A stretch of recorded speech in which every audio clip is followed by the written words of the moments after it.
The barometric pressure dropped 12 millibars in under 20 minutes, and the first aluminum pole snapped like a gunshot. My observation tent split down the center seam before I could save anything except the data case strapped to my chest. Rain hit the ridge so hard it bounced off the mud. Wind tore across the high-altitude clearing, flattening the grass and driving cold water under the collar of my storm jacket. The sky had gone from steel gray to bruised black in less than an hour. Every model I had checked that morning had predicted a hard front by nightfall, but not this. Not a pressure collapse this violent. Not a shear line strong enough to rip a reinforced field shelter apart in one clean motion. I dropped to one knee, clipped the waterproof Pelican case tighter to my harness, and shoved 2 backup drives into the dry bag at my hip. My autonomous data loggers were already anchored beneath the granite outcrop, 20 yards behind me. They would record the pressure drop whether I survived the next hour or not. That was the only reason I could leave the clearing. Then I heard canvas snap behind me. Claire Thomas was fighting the storm with both hands. Her research tent stood across the clearing, lower than mine had been and better placed against the tree line, but the north corner was lifting. One guy line had slipped loose in the mud. The fabric bowed inward each time the wind struck. Claire stood outside in a rain jacket soaked dark at the sleeves. One arm pressed over a stack of hard-sided specimen cases to keep the lids dry. Her tan field cap was pulled low against the rain, and her jaw was set with the kind of focus people mistake for calm until they see the white grip of her fingers.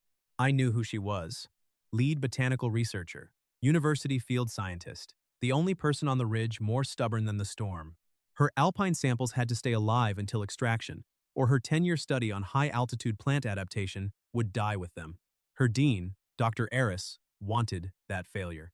He had been trying to pull her field budget for months, arguing that her live sample methodology was too risky and too expensive. If she missed the extraction window or lost the samples, he could declare her non-compliant and move her funding back into lab-only work. My own situation was not clean either. This storm was my final chance to prove a mountain pressure model I had spent 3 grant cycles building alone.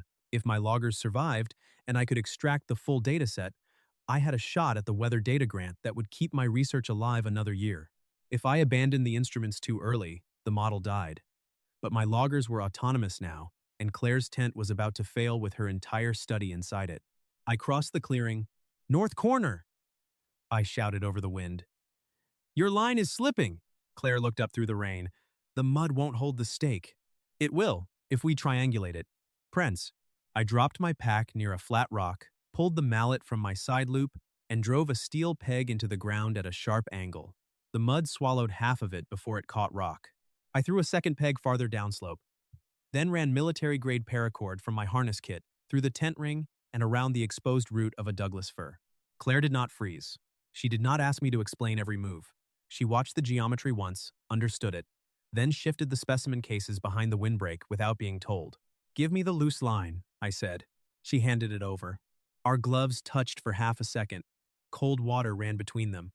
Then we both pulled back to work. I tied the clove hitch, cinched the paracord until the main arch lowered, and drove a third stake behind the tree root. The tent shuddered once, twice. Then the whole structure settled into a lower profile against the storm. "Inside," I said. "Now." Claire grabbed 2 specimen cases.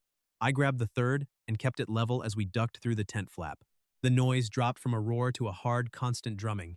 Inside, the air smelled of damp soil, pine resin, cold nylon, and the faint, clean scent of sample alcohol sealed in vials. A hanging LED lantern swung from the center pole. Field notebooks were stacked inside a waterproof bin. A tarp divider hung along the back wall, creating a small changing area and gear space. Claire set her cases on a foam pad and checked each latch before she looked at me. The tent was intact. Mine was gone. The truth sat between us with rainwater dripping from my jacket. "The storm took your tent," she said. "It did. The fire road is already flooding."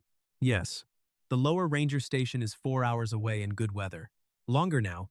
She glanced at the rain hammering the door flap, then back at the specimen cases. Her expression changed from calculation to decision. "Stay in mine."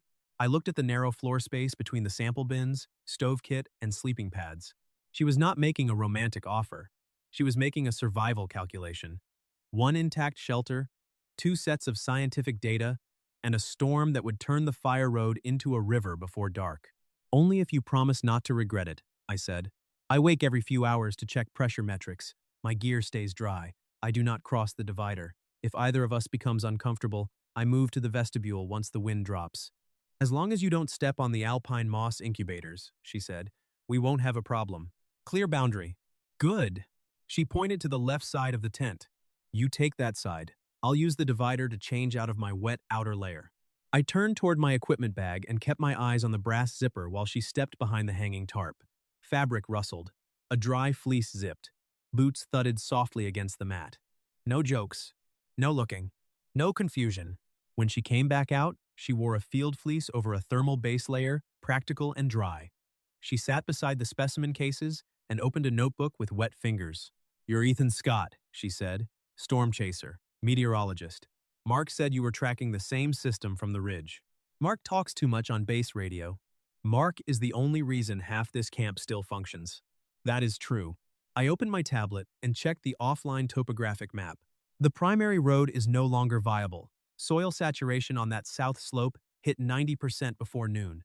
If the rain keeps this rate for another hour, that road turns into debris flow. Claire's pencil stopped. Eris ordered me down that road this morning. He ordered it from an office 300 miles away. He also canceled my helicopter extraction. Her voice stayed even, but she pressed the pencil hard enough to mark the page twice. He said if I don't reach the checkpoint by tomorrow, he files a safety violation and pulls my field budget. There's your trap. Yes. The tent shook. Water ran in silver threads down the fly sheet. The LED lantern swung once, throwing shadows across the floor. Why not call Mark for emergency pickup tonight? I asked. Radio repeater is weak in this valley. We can reach base camp for short transmissions, not enough for coordinates through this storm. Mark can hear fragments, but Eris controls the official extraction approval. Why not leave the samples and save yourself? Claire looked at the cases. They're live high-altitude specimens under thermal stress. If they sit unattended for more than 48 hours, the adaptation markers degrade. 10 years of work becomes compost. 2 constraints. 1 physical, 1 professional, both real. I set the tablet between us. Then we do not use the fire road. We hold here tonight. On day 3, the models show a lull long enough to reach the granite ridge. The lower road will probably slide by then, but the old survey trail above it should hold. By day 5, if the secondary front stalls, we move toward the mountain cabin retreat. It has a radio repeater and a forestry emergency lockbox. By day 7, Mark can extract us from the North Service Road. Claire stared at the map. You know that cabin? I logged it in my winter route book years ago. The Forestry Service keeps me on the emergency access list for storm monitoring. And your data? My loggers stay here under the outcrop. They'll record without me. Guiding you out with live weather data protects both our work. Claire leaned over the map, not toward me, toward the route. Show me the ridge. I did. For the next 2 hours, the storm battered the tent while we turned panic into process. Claire weighed each specimen case and wrote the numbers on waterproof tape. I marked the safe points on the map. We split the food into 7 days of lean rations. She stabilized the sample temperature packs with a small field thermometer. I reset my portable barometer and placed it near the vestibule. At midnight, the wind shifted northwest. The tent wall bowed inward. Claire looked up. The paracord? Holding. The ground may not. I pulled on my gloves. She stood immediately. I'm going with you. No. Her eyes narrowed. Not because you can't, I said. Because someone needs to stay dry and keep the samples off the wet side if the tent shifts. I'll check the anchors. You watch the floor seam. She absorbed the logic, then nodded once. 3 minutes, she said. 5. 4. Deal. I went into the storm. The rain hit like gravel.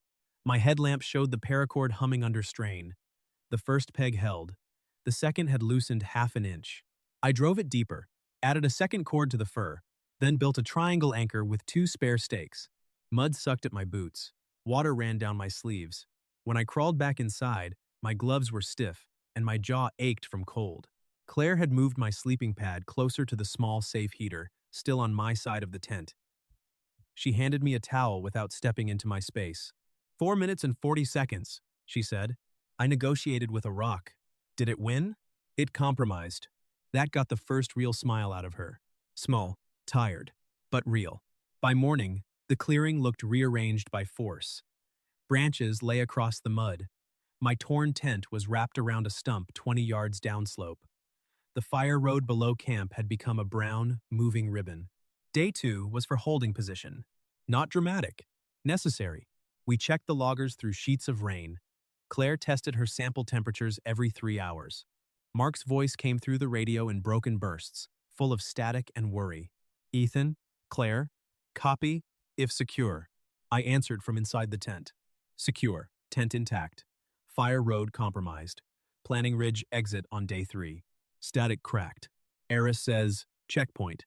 Non-compliance. Claire took the radio from my hand. Mark, log this. The fire road is unsafe. Samples remain viable. We are not abandoning the study. Mark's reply came back broken, but clear enough. Logged. Stay alive. Both of you. Claire handed the radio back. Mark always gives excellent technical guidance. Stay alive is a solid baseline. That afternoon, the rain slowed enough for us to step outside and inspect the terrain. The clearing had new streams running through it, thin silver channels cutting across the mud. I walked the perimeter with the anemometer clipped to my shoulder strap, while Claire knelt beside a patch of alpine moss that had been nearly buried by runoff. She used a plastic spoon from her food kit to lift mud away from the edges without tearing the root mat. You're rescuing moss during a landslide watch, I said. I'm documenting stress response. With a spoon. It's a precise spoon. I looked down at the scratched white plastic. I'll update my equipment list. You should. Very underrated field tool. A gust rolled down the slope, and the trees leaned with it. Claire pressed one hand over her notebook before the pages could flip. I watched her anchor the paper with her elbow, note the moss color, then tuck the sample vial back into the case without rushing. The woman did not need a rescue from incompetence. She needed the weather to stop being used as a weapon against her. That made the work cleaner.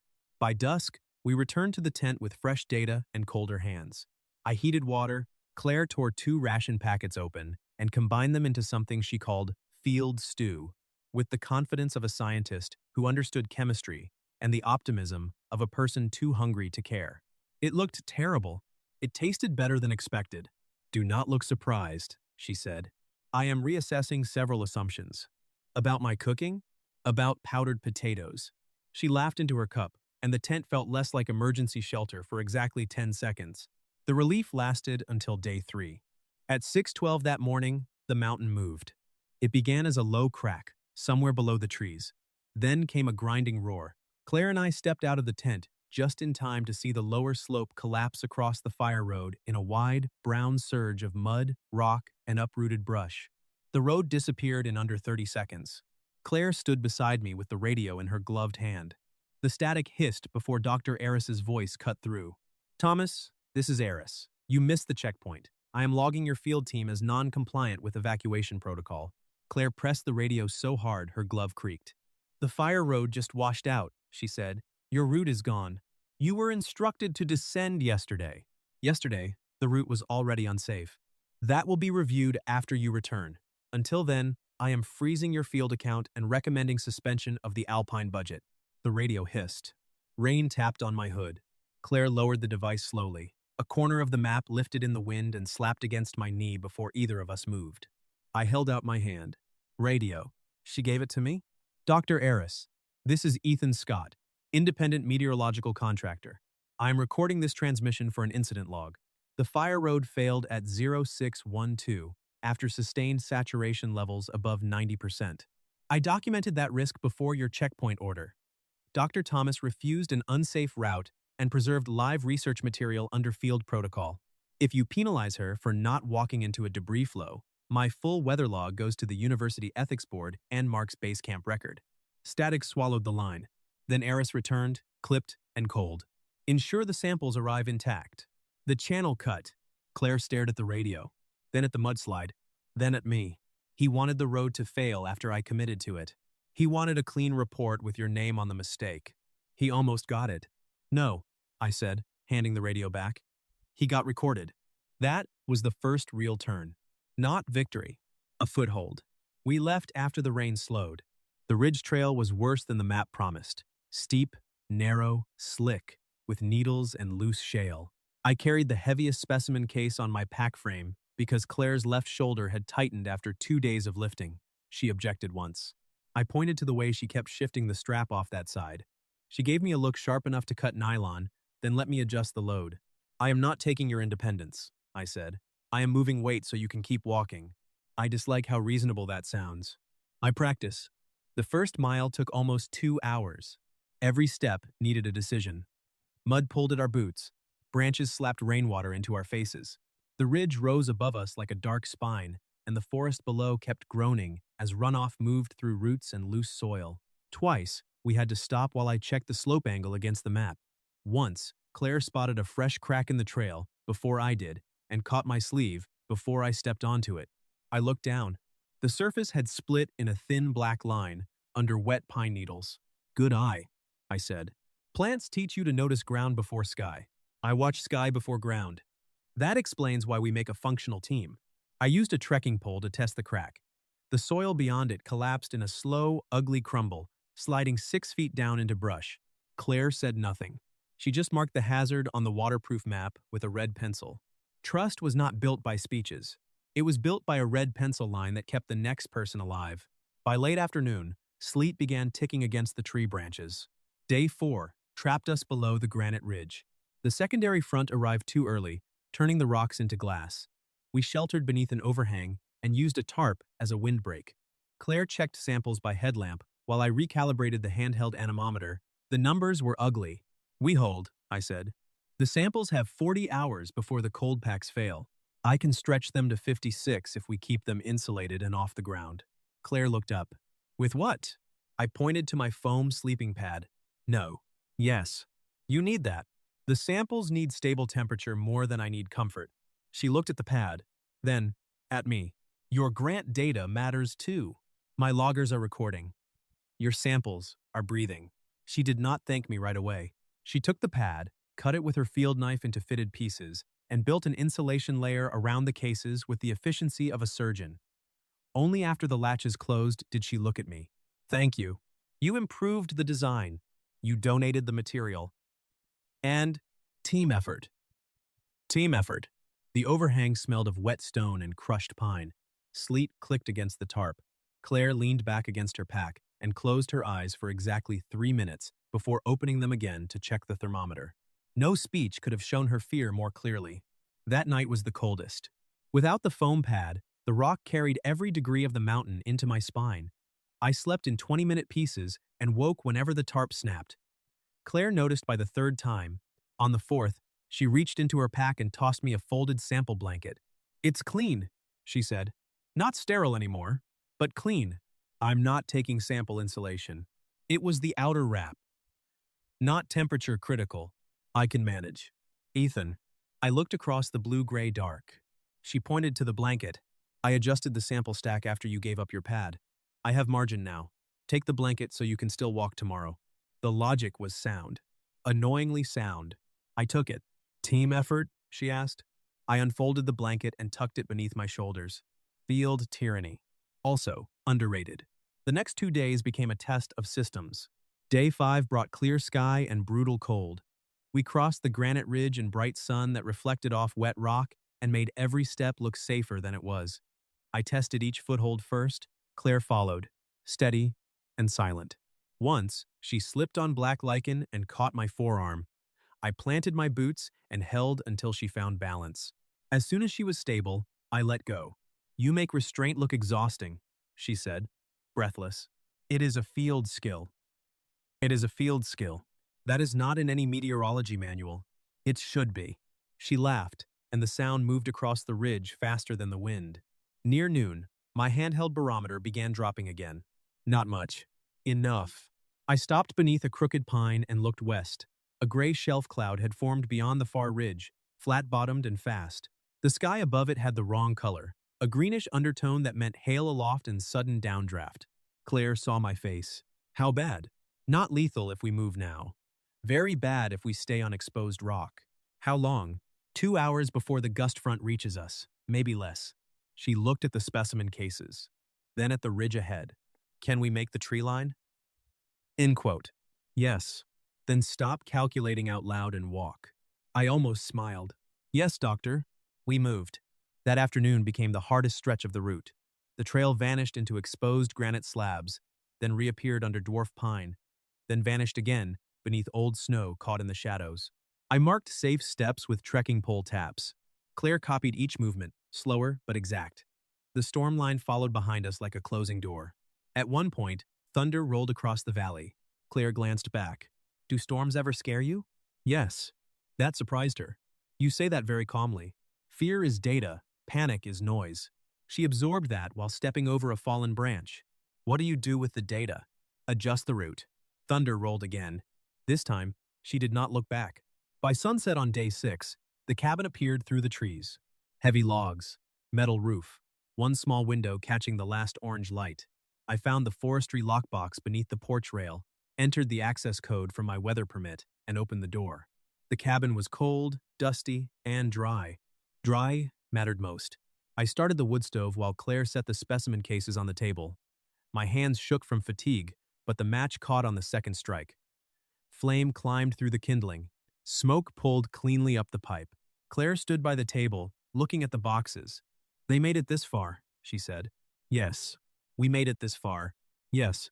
I pulled a dry field fleece from my pack and placed it on the chair near her, then turned toward the radio desk. The back room has a privacy curtain. Change out of your wet outer layer. I'll call Mark. She picked up the fleece. The fire cracked softly between us. Ethan. I looked at her face, not at the wet gear, not at the fatigue written into the line of her shoulders. You have kept every boundary you named, she said. I said I would. Most people say things when conditions are easy. I turned back to the radio before the warmth in her voice made me forget the order of operations. Then we keep conditions documented. The cabin radio worked on the 3rd frequency. Mark answered with a burst of relief so loud the speaker distorted. Ethan? Claire? Tell me that is you. It's us, I said. Cabin repeater active. Samples viable. Need day. 7 extraction from North Service Road. Claire leaned close enough to speak into the microphone, but not into me. Mark. Log that Dr. Eris ordered descent through a route that failed. Ethan has saturation data. I have sample temperature records. We need the university board copied before Eris edits the narrative. Mark paused. Then his voice came back steady. Already started. I have the mudslide timestamp from Ranger Dispatch. I'll meet you at extraction with the incident file. Claire closed her eyes. This time, it was relief. We spent the final night in the cabin with the specimen cases on the table and the radio crackling every hour. The wood stove turned the room from freezing to tolerable. I hung our wet outer layers near the fire, boots angled carefully, so the soles would dry without cracking. Claire used an old cabin towel to wipe condensation from the sample case lids, then lined them up by temperature priority. After that, she opened her notebook. You're still writing? If I wait until base camp, I'll forget the field conditions. You nearly fell off a ridge today. And the moss on the north face had fresh lateral growth, despite ice exposure. Of course it did. She glanced up. That sounded almost fond. It was scientific admiration. Very clinical, reliable category. Luff. She smiled and kept writing. I sat at the radio desk, copying pressure readings from my handheld into my field log. The pencil scratched against paper. The stove popped. Wind pressed against the cabin walls and failed to get in. For years, I had treated silence as proof that nothing could disappoint me. Empty tents, empty trucks, empty motel rooms after storms. No one to explain myself to. No one to let down. This silence was different. Claire was across the room, writing about moss like it could save the world. My data sheets were drying beside her sample charts. The fire was not mine or hers. It was ours, because both sets of work needed it. I did not say that out loud. I added another log entry. 2,230 hours. Cabin secure. Samples viable. Team stable. The tracked vehicle arrived the next morning. Day 7. The storm had washed the world clean. Pines dripped under a hard blue sky. The North Service Road was rough but passable, and Mark stood beside the snowcat in a red field jacket, waving both arms like an angry signal flag. You look terrible, he called. Claire stepped down from the porch with a specimen case in each hand. You always know what to say to exhausted scientists. I practice on Ethan. I loaded the heaviest case into the snowcat and secured it with 2 straps. Mark handed me a sealed folder. Incident log. Ranger dispatch. Eris transmission summaries. University board is waiting at base camp. And Claire looked at the folder. He moved fast. I threatened to send Eris's voicemail to the dean's wife, Mark said. Claire stared at him. I'm kidding, he said. Mostly. The ethics office was enough. At base camp, Dr. Aris stood near the command tent with two university board members, a ranger supervisor, and a look that said he had expected us injured, late, or empty-handed. We were none of those. Claire stepped out first. She carried the lead specimen case herself. I followed with the weather logs and pressure data. Aris moved toward the case. Claire shifted it out of reach. Do not touch my research. The camp went still. No shouting. No drama. Only wind moving through wet flags and the hum of a generator near the medical tent.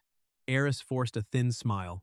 Dr. Thomas, this can be discussed privately. No, she said. The field account was frozen publicly. The safety violation was logged publicly. The correction can be public too. Mark handed the incident folder to the board member. I opened my data tablet and displayed the pressure fall, saturation curve, and mudslide risk projection. The fire road was unsafe before the evacuation deadline, I said.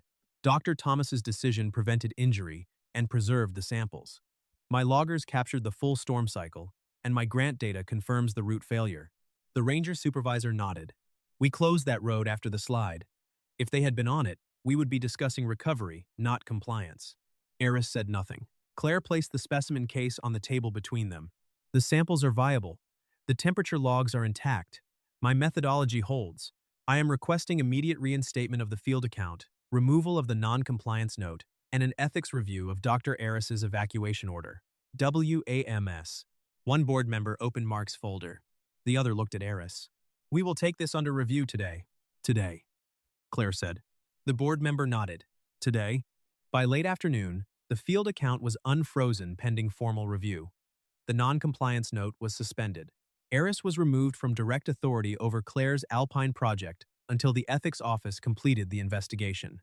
My weather data packet was accepted as supporting evidence for both the university record and my grant submission. Practical wins. Not perfect. Enough. Only then did Claire find me near the transport vans. She held a new folder in her hands. Not a specimen case. Not a crisis file. A grant amendment. Mark witnessed this, she said. The university board signed the temporary structure. Your role is paid, documented, and separate from anything personal. Meteorological logistics consultant for the alpine study. Safety authority on storm routes. No favors, no blurred lines.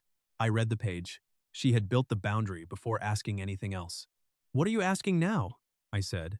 Claire looked toward the mountains. The ridge was still half hidden under cloud, but the worst of the storm had moved east. Dinner, she said. At base camp tonight. Mark is making something he claims is stew. It may be weatherproof glue.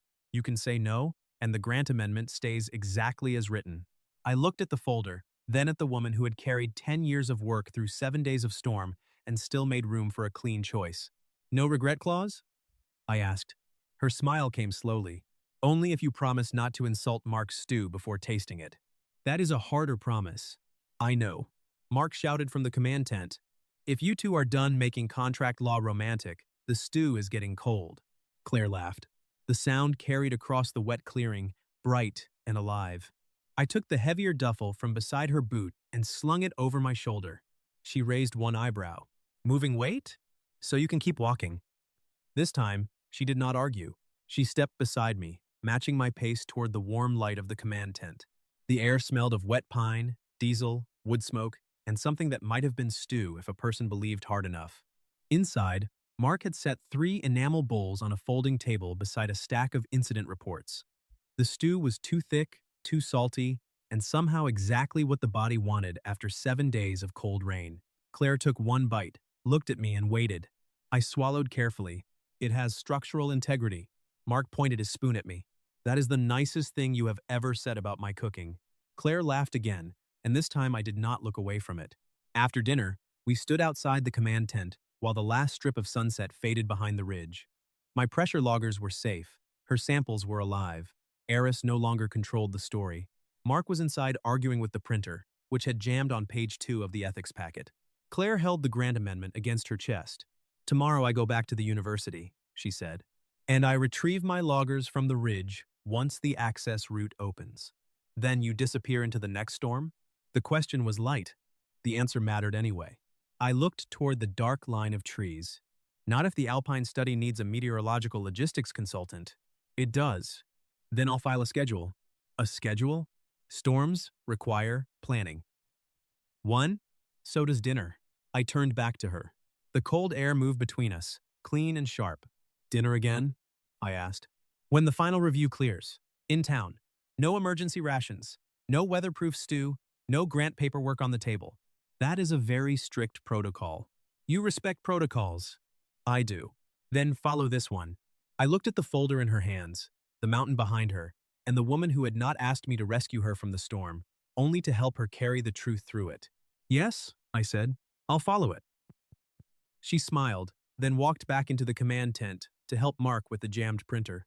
I stayed outside a moment longer. The first stars appeared over the ridge, where the storm had almost taken everything.